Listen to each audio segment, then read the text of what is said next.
Raw, real, and just a little dangerous. This is Feral. Welcome back to Feral. You know, I can't host an event about wild animalistic behavior and not talk about hunger.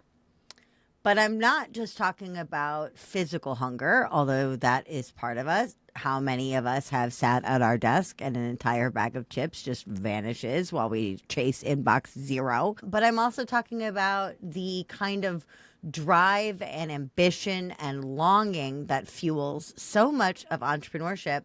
And I never really thought about the effect that that side of it might have on my health or on my weight until in about 2023.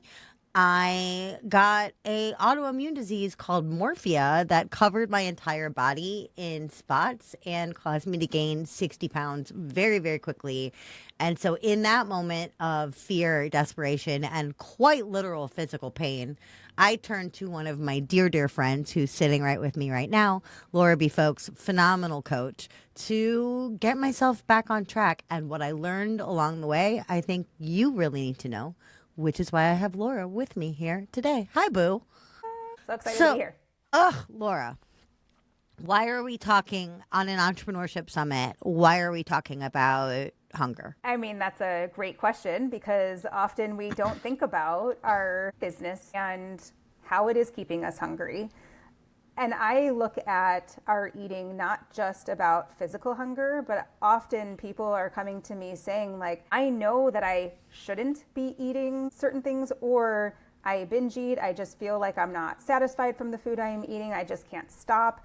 And they're also very well aware of what they're doing, but they're not sure why they're doing it. And so being able to connect and identify what is exactly leading them, and some people will even talk about it feeling like something is literally like picking them up and carrying them into the kitchen or the pantry. And so what is that? And often I have found that it is about the food, but it's also not really about the food. And when we're talking about entrepreneurship, it can be very vulnerable, uncertain. There can be a lack of safety in our businesses. And a lot of that is a very common theme that comes up for people around their eating and food as well. And we'll get into that a lot more. But that is why we are here today talking about this. It totally is. Things that I myself have eaten through. Unsubscribes, scary emails that I don't want to send, proposals that I'm waiting to come back, having to fire clients, being let go by a client. It's so funny that I'm just like, you know what? I could use a little snack. You know what? I could use a little snack. And how often that little snack takes place in this kind of 3-foot cubicle I've built my life in. For me, when I reach for the bag or the tray or the sleeve or whatever I have to be reaching for, so often it's while I'm waiting for validation or when I was hoping for some kind of emotional response that I didn't get or perceived to have not gotten. Is that just me? What's this validation relationship about, like, I need to be seen and therefore I will snack? Now, let me ask you, though, before I answer that question, prior to working together, did you know that's why you were eating? Y'all, I'm not going to spoil anything because Laura's going to be back many times through the feral process and we're going to talk about some of these triggers. But I will say that I had never thought about the concept of my own perception of inadequacy until our work at all.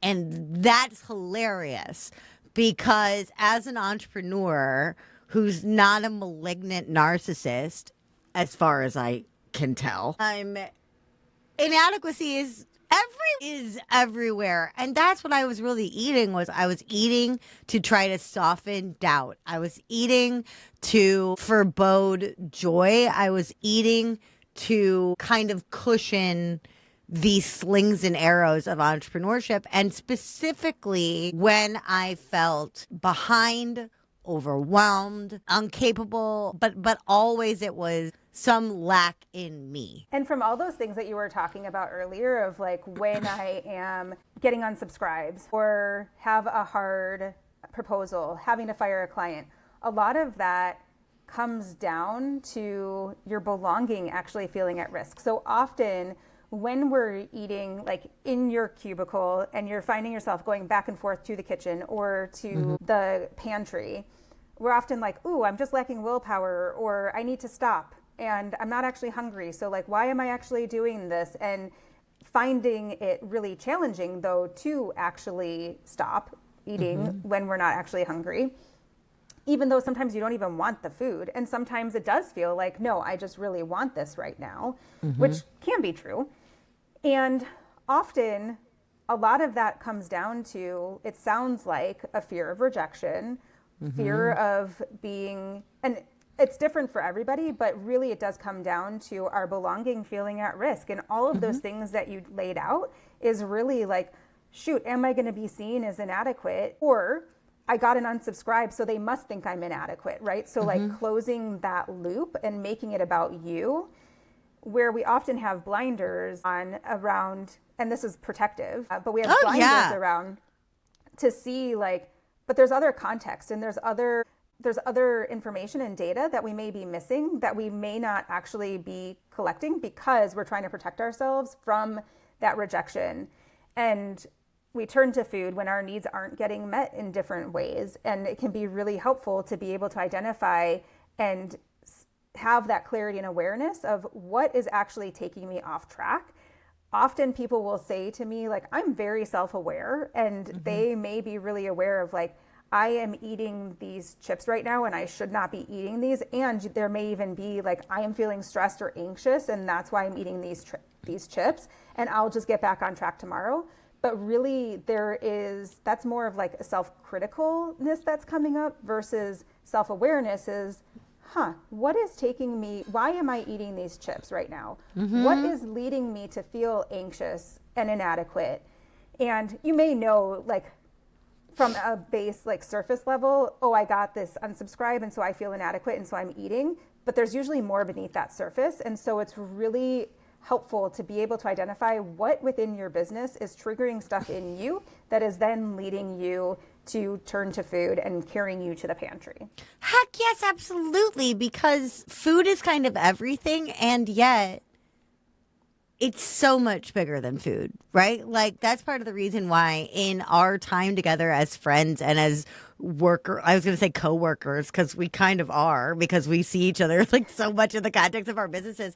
But like, it's so interesting to be like, okay, how do we talk about the fact that it's bigger than food, but food is important, but it's also bigger than food, but food is important? But it really, really is, because when you start looking at belonging, when you start looking at inadequacy, when you start looking at just the fear and the vulnerability that goes into the day-to-day that we're all so inured with, we just don't even really think about, that doesn't mean it's not affecting us. That doesn't mean it's not affecting us on multiple levels. And it doesn't mean that those levels don't run frickin' deep, right? Because a lot of the time, the food is the symptom.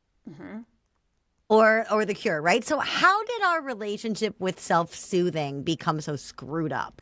A lot of it, I mean, it starts typically earlier in our lives. And I don't know if I'd say screwed up, because it has gotten us places. Like when I was being bullied in middle school and high school, my belonging story about me being misunderstood was created at that time. And the ways that I learned to cope served me as well. Like, I never realized it, but like my sister and I would come home from high school, and we would order Domino's pizza, like personal pizzas. We would eat them, hide the boxes, and then have to continue to proceed. We didn't tell my parents that we had done that. And we would have to proceed and finish our dinners and clean our plates, even though I was stuffed. But that pizza actually really did have a purpose and was helping me get through the really painful time of that rejection and like being bullied is literally I did not feel like I belonged in my school and in my town that I grew up in. I was very different, because this is a tangent, but like I grew up in a upper middle class area, we didn't have a lot of money growing up. And so I never felt like I belonged in many different ways, including being in a bigger body. I was overweight starting at the age of 12, and that's often what I was bullied for. So anyways, there's things that happen earlier in our lives that create this belonging story, and we learn how to cope and protect ourselves. And sometimes the food is a way to get that connection. But it often feels like the reason we binge is because it is trying to give us that connection, and it often satiates but doesn't satisfy our need for belonging or whatever it is that is coming up. So it often does happen earlier in our lives. And then what happens is, because it worked and almost worked often throughout our adult lives, we still react in the same way to the past, but it's showing up in different ways today. So I've done a lot of work, and I don't really binge eat or anything anymore because I've worked through and have developed a truce with food. But when I was working in advertising, if I got an email that had a perceived tone and I felt misunderstood, or there were different things throughout the day where I was feeling misunderstood, I didn't realize this was happening, but it was almost like death by a thousand paper cuts. Of by the end of the day, I would come home and end up eating. My thing was to start with some chips, then have something sweet, then go back to something salty, something sweet again. And so I never really thought of myself as a binge eater because I never polished off a whole bag or a whole sleeve of cookies or anything. No, you're like just that. a snacker. You just snack over here and snack over there. But like, that was often coming up because I felt misunderstood. And once I identified how that was showing up, and similar to you feel like that inadequacy thing coming up, it's like, oh, okay, I see what I'm doing here. And I see how I am reacting in the same way to when I was being bullied now, even though it's not the same. And again, like, that's what I learned and what would soothe temporarily, but it wasn't satisfying or satiating. And that's why I kept going back for more, because it wasn't really the food I needed. I needed to work on and heal that story about being misunderstood and what it actually means to be misunderstood, and to be able to bring discernment to, does it even matter if I'm misunderstood in some situations? But think about on a scale of like how much in entrepreneurship, especially in thought leadership, do we fixate on, will this resonate? Will this be understood? So of course, will I be understood? Will this work? When it's tied into both your identity and your bottom line. Yep. And let me tell you, when I first, because I've been on this parallel path of like entrepreneurship as well as healing my relationship with food at the same time, because running a business is spiritual boot camp. And by being able to identify this whole thing about being misunderstood and the uncertainty that would come up, even once my binge eating had calmed and like I wasn't turning to food as much, or even alcohol, that also shifted through the time I was doing this work. What ended up coming up though for me was, anytime I was feeling a new level of uncertainty or vulnerability in my business, I would focus on my body. And even though my body hadn't changed, there would be a day that I would look in the mirror in the morning and be like, okay, look good, feel confident, feel comfortable. 2 hours later, I'd be like, oof, I'm fat. I need to lose weight. I need to figure out what I'm going to do to get back on track. And it took me a while, but from doing this work, I was able to identify how much that uncertainty and vulnerability in my business led me to use my body kind of as a dumping ground. It was like a safe, comfortable place of like, okay, I don't know how I'm going to fix or what's going to lead, whether I'm going to have success or not in my business. And so let me do the one thing I feel like I have control over and fix and work on my body, even though I wasn't actually, sometimes that would be a cycle of like days and weeks where I would think, I need to do something to fix this and I need to lose weight. It was like a crisis mode around my body, but it often came down to something in my business that felt unsafe. You know, and I think that's so interesting that you bring up safety, because this isn't just about the number on the scale, and it never has been. right? Like when people come to you and they're like, I just want to lose a whole bunch of weight. That's not an ideal client for you because number one, we don't fat shame. Number two, all bodies are beautiful. Number three, we're all, like you said, the products of our stories, right? And all of these things. But like for me, in my own experience, I had some little T but very painful business traumas that for me, the safest feeling thing that I could do was hide. And I didn't realize it at the time, but one of the ways that I justified hiding was I had previously been doing a ton of video. And once I started to gain all my weight, I gave myself permission because of my weight to not do video. And then once I found out that that excuse worked for me, I ate more and more and more so that that excuse became law. And I didn't do any video for years. And honestly, it was all entirely because of vanity, because I was like, oh, look at my chins. Look, my arms are, I got this little wobble going. And I let that, on a very metaphorical way, like I really let what I was doing to my body keep my mouth shut. And I know I'm not the only person that says like, hey, listen, let me use food because I'm craving validation and I'm craving belonging. But let me use food as a way to numb out, disconnect, stand alone, stay alone, hibernate, shut down, right? So how often do you see that idea of like, look at me, choose me, but don't look at me. Please don't look at me. Oh God, don't look at me. Like I can't be the only person that's doing that tango. No, look at that though, that isolation and that retraction. Look at how protective that is, right? Because you're not feeling, if you weren't feeling comfortable in your body, and there may have been something else going on too, beyond just the weight as well. And that is protective because if they can't see me, then I can't be judged or seen as inadequate. And then also that's where the food comes in too, because then it again soothes, but doesn't satiate that feeling that you're experiencing. But yes, it is very common for people to use food to not speak up, to, like one of my clients would talk about swallowing her tongue every day at work. She would be really frustrated and she would go into the break room, and through working together, she was able to see, wow, I'm really swallowing my tongue so that I don't speak up and rock the boat and really say anything that is going to make somebody else uncomfortable or that may lead to some discord in the office. And so I'm going to eat.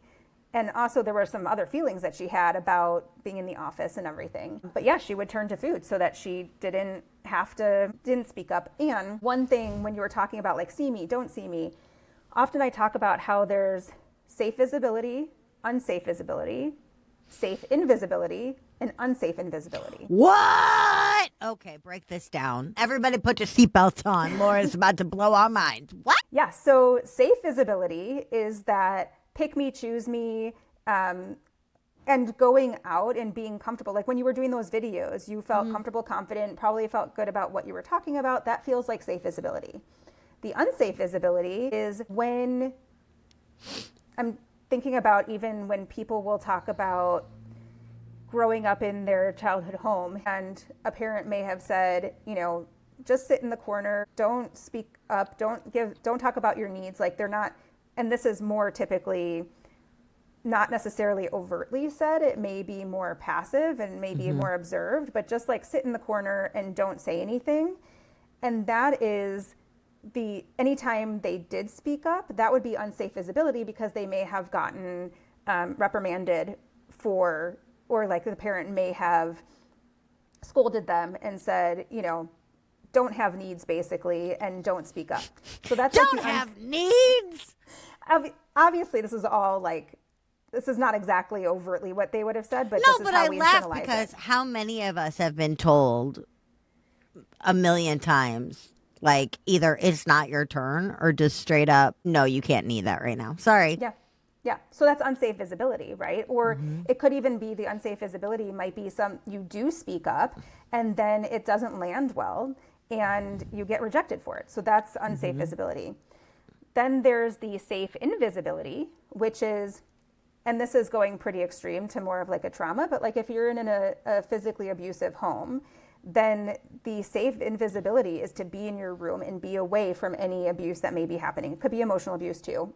Under the radar. Yeah, that's safe and that's again very extreme, and it may show up even in this safe invisibility like you were talking about, is let me retract and not be on video. That's what I was just thinking, is like there was in my own exampling a period of safe invisibility where I needed to heal and repair and self-focus. But I have a feeling that when you talk about unsafe invisibility, what happened for me was there was a point where it shifted. And I was so cozy, snug as a bug in my invisibility that I didn't come back out. So let's see if I'm right on this. Keep talking.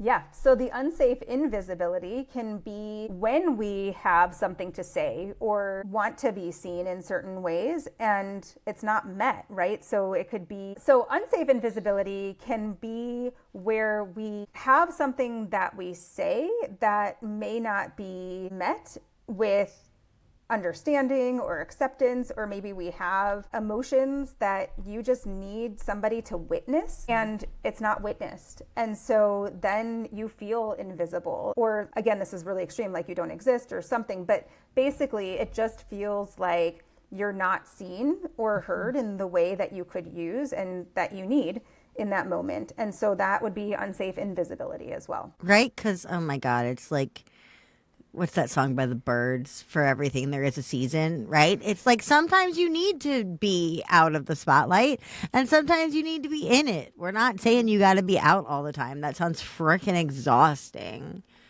And you can't be in all the time. Your business will die. Trust me. Trust me. I've had my own business on life support many, many times. And it's always when my own feelings of fear, inadequacy, and loneliness, occupational, behavioral loneliness, have kept my mouth shut. And yet not kept my mouth shut because I'm like, oh, candy. Like, you know, if there's sugar around and I'm having a bad day, oh, I mean, if there's sugar around and I'm having a good day, right? But that's the other thing is we're not talking about, in order to do this right, air quotes, in There's order no right or to start looking at this from a whole new way and understanding myself. How do I begin the process of showing up with self-compassion, not only toward my behaviors, but toward the true emotions driving them? Like, how do I get curious? How do I forgive? How do I get into the story? What are our first steps here? Yeah, and it is a process, and we will be talking about this a lot more in my next session. Yes, we will. Yeah.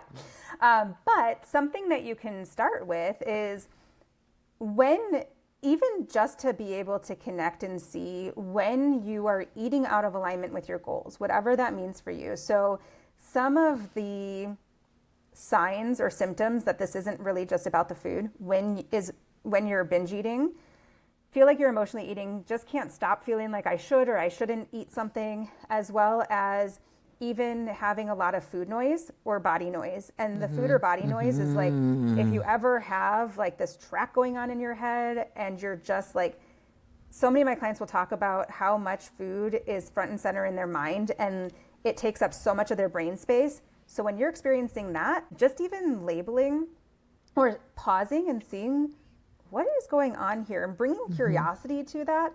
You may not be able to do it in the moment, but even being able to reflect after the fact to think about what was actually going on there. And it sounds simple, but it is not easy to do that, even just to pause and reflect and thinking about, what was I actually hungry, or was there some more emotion? And I'm trying not to give away too much because we'll get into some more of those tools in the next session. But you can even think about like what felt hard about anything that was going on leading up to when you ate, or just bringing curiosity to it and seeing what happens when you pause and reflect and see what was going on. And we'll get into some more of those concrete tools that you can use. But hopefully that's a good start to just even bringing curiosity and pausing, because we really want to stop that automatic pilot. Yes. And again, you may not be able to do it beforehand right now, because when our emotions are really charged, we're used to turning to food to not feel our feelings and to because our needs aren't getting met, we need to first identify what those needs are. And sometimes it can be helpful after the fact to be able to identify what was going on. So even reflecting at the end of the day to see like, what were all the times that I had some food noise or were emotionally eating or binge eating, and what was going on? What was being triggered in me, and seeing what comes up. Yeah, and I've seen, you go first. Just really quickly, especially as we're talking about entrepreneurship, even seeing like, was there somewhere in my business that I was feeling vulnerable or uncertain, or was there something else coming on and up? And we'll get into some specific triggers that could be coming up in the next session. But just even bringing curiosity of like, is there a connection between my business and my eating right now, and see what comes up. And even more so, think about consumption, right? Because I've seen, I don't mean tuberculosis, but think about like, I've seen your work up close and personal work gorgeously toward cessating alcoholism. In my own life, I've used your work to stop smoking so much heckin' weed. Like, I love weed. I will continue to love weed. It's very legal here. But like, there were points where I was numbing out, dropping out, seeking belonging or comfort instead of just the recreation of the drug. And so like, for y'all out there, yes, if you are hungry, if you are emotionally hungry and you are reaching for snacks, booze, drugs, any kind of vice, you're not broken. Entrepreneurship is hard and an emotional onslaught constantly. We got to rein that stuff in. So listen, everybody have a little snack, a healthy one with portions. And we'll see you back for Feral in a bit. Laura will be back deep diving into these very specific triggers. So if this has been the brain blow that I believe that it has been for you, make sure that you dial in to Laura's workshop.